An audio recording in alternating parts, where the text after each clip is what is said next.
안녕하세요. 요즘 AI 업계에서 정말 뜨거운 대결이 하나 있죠. 바로 오픈 AI의 GPT-5-2와 구글의 제미나이 3입니다. 그런데 이 싸움, 단순히 누가 더 똑똑한지 겨루는 기술 경쟁이 아니에요. 그 이면에는 훨씬 더 큰 이야기가 숨어 있습니다.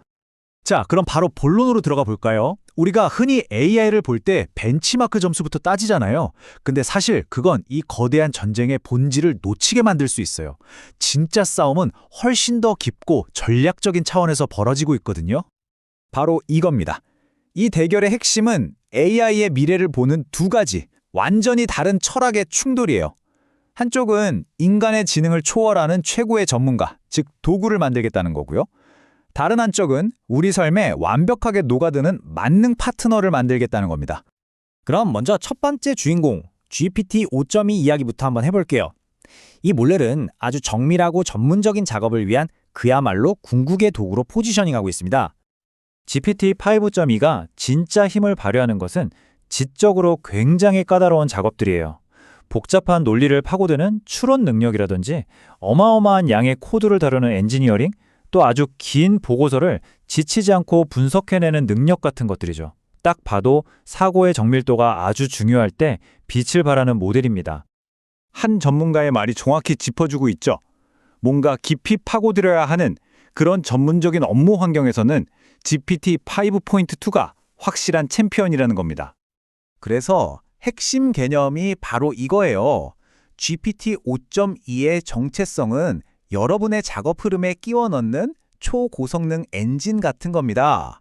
그 자체가 완성품이라기보다는 최고의 성능을 뽑아내는 핵심 부품인 거죠. 자, 그렇다면 경쟁자인 제미나이 3는 어떨까요? 구글의 접근법은 이건 완전히 다릅니다.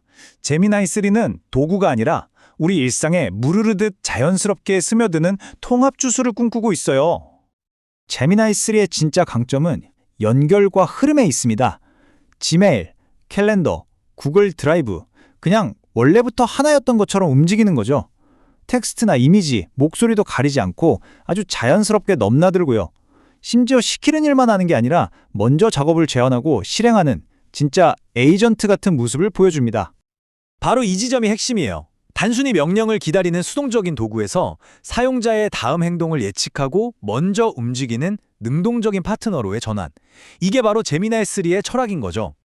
그러니까 정리하자면 제미나이 3의 전략은 여러분이 사용하는 부품이 되는 게 아닙니다. 여러분이 그 안에서 그냥 살아가는 시스템 그 자체가 되겠다는 거예요. 자, 그런데 여기서부터 많은 분들이 좀 헷갈리기 시작합니다. 왜냐면 분명 벤치마크 점수로는 한쪽이 더 높다고 나오는데 막상 써보면 이게 아닌데? 하는 목소리가 나오거든요. 이 모순 한번 제대로 파헤쳐 보겠습니다. 이 데이터 한번 보세요. GPT가 무조건 더 똑똑하다는 생각에 금이 가기 시작하는 데이터죠. 예를 들어 생전 처음 보는 이미지의 규칙을 찾아서 논리적으로 추론해야 하는 이런 고차원적인 테스트에서는요. 제미나이 3가 이전 세대 GPT 모델을 이건 압도적인 차이로 이겨버립니다.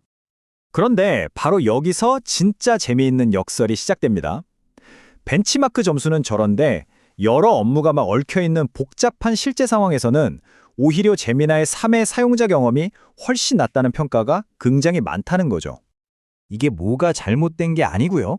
오히려 이 두 모델의 설계 철학이 얼마나 다른지를 보여주는 결정적인 단서입니다. 한쪽은 이론상의 최고 성능을, 다른 한쪽은 실제 현장에서의 실용적인 가치를 쫓고 있다는 거죠.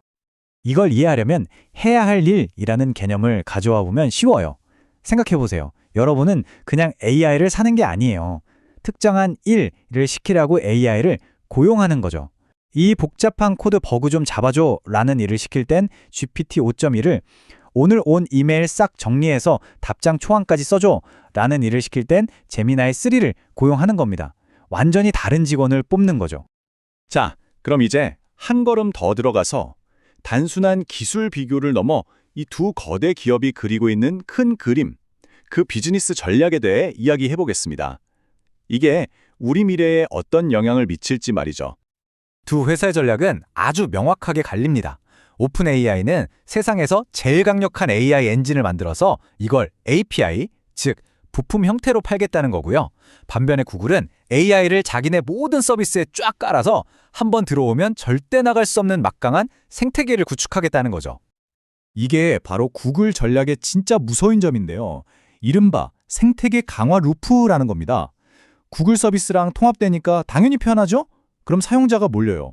사용자가 많아지면 데이터가 쌓이죠? 그 데이터로 AI는 더 똑똑해집니다. 그럼 더 편해지니까 사용자는 더더욱 이 생태계를 떠날 수 없게 되는 이런 강력한 선순환 구조가 만들어지는 겁니다.